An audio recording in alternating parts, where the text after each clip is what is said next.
Hey guys, Professor Bill, Comic Book University, and Hawkman, issue number 6. All right, so let's get into this tale of friendship and mucho butt kicking. We're going to start off with Robert Venditti is the writer, Brian Hitch is the penciler, Hitch is the inker, the colorist is Jeremiah Shipper, letterers, Starkings and Comic Craft.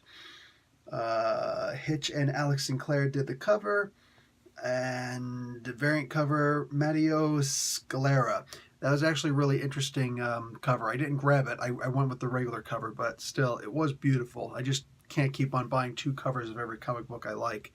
Hawkman was created by Gardner Fox. Okay, so I love that the Atom is supersized in this. It's not quite a Hank Pym thing where he can choose to go large or small. He can still only go small. He's just less small here because they're already in the microverse. I love that idea. I love that concept. I don't know why anybody didn't really... Actually, did anybody go with that before? You know what? I don't think I've read enough Atom to really know or not. Plus, depending on which version of the Atom. I don't remember Ray Palmer ever doing that before, though, but you guys can correct me if I'm wrong. Anyway, I know I always say a lot about anger and Hawkman. I'm usually not a fan when somebody's always like, oh, yeah, well, Hawkman, he's just this guy who's always angry, he's always pissed off, he's always trying to crack somebody over the melon with his freaking mace, blah, blah, blah, blah, blah. Well, Hawkman gets angry in here. But it's actually a good one because he has a reason to be angry. Now, I didn't feel the sense of anger that I kind of wanted to with this. I don't know. I don't really know what it is. I can't say for sure if it was in the art that he didn't seem to really... No, I can't really even say that because, I mean, you could, like, some of these, some of them, whatever, he's rearing up, but when he actually hits, oh man, he's cracking down hard, dude. You could tell. I think that maybe if they made the onomatopoeias bigger, like look at all this space here that they could have used, Could have just thrown something over there. But like you use a small onomatopoeia if you're going to show a smaller Hawkman and a much larger landscape there to make it look like, oh my God, I'm way out here and I still hear that banging. Wow, that would have been good, but what do I know? Anyway, this giant-sized planet is kind of the volcanic world is moz-Ga. Can't remember the actual name. It's on here somewhere. Anyway, yeah, moz-Ga. This wizard become a volcanic planet.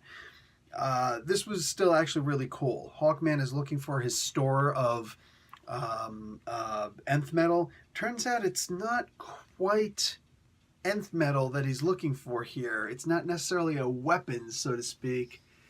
It's a ship. Oh, how sick is that? Dude, how sick is that? Yo, a big thing about Hawkman, and very specifically the Qatar Hall version, the Thanagarian version of Hawkman, not the Carter Hall Earthern version of Hawkman, is that he and Hawkwoman had a ship.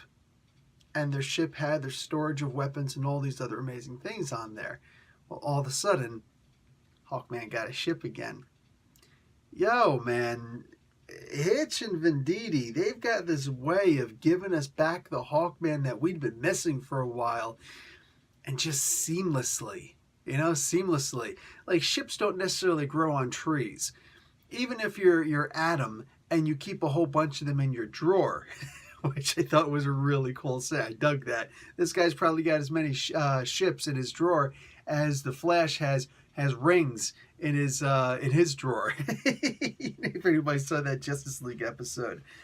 This was really cool, man. I definitely dug this, and you get to see what that little disc was, the artifact disc that he had that brought him to the microverse in the first place. You get better imagery of what the ship actually looks like also, and all of the different aspects of what it can do.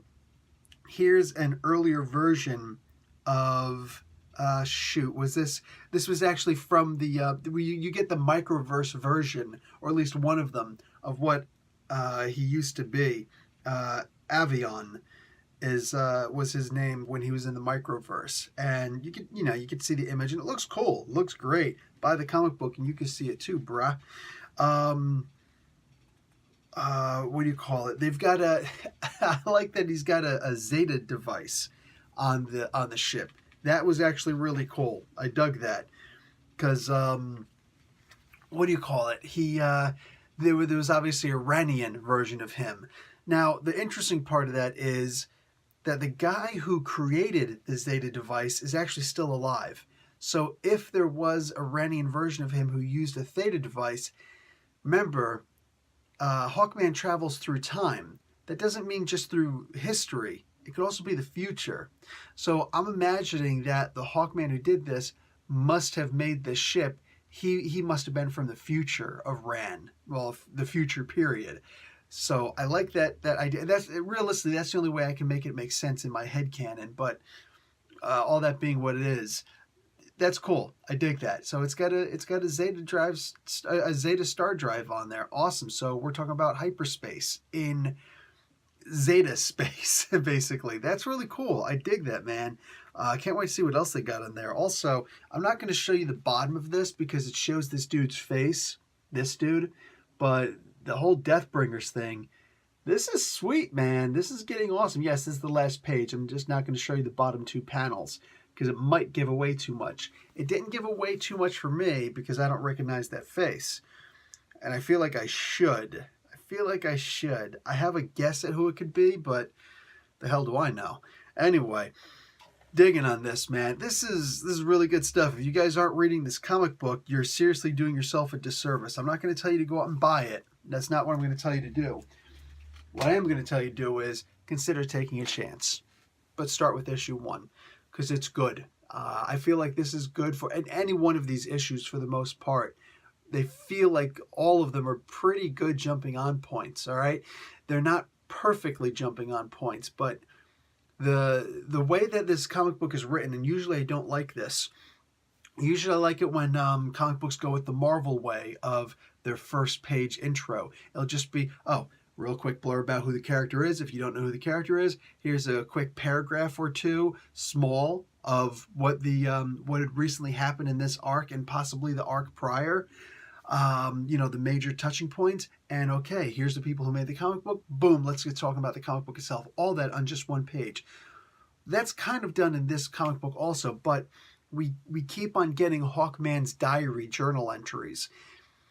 I really hope that Hitch continues doing that. Venditti's writing the book. Hitch is drawing the book.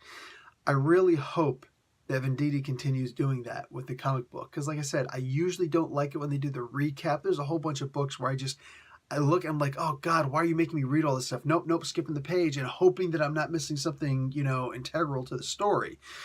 But this, I generally don't mind reading. I love reading the journal entries because they feel authentic. I do feel like they do give something added to the story, not just things that he'll put in his perspective, which is typically the correct perspective, but they feel real.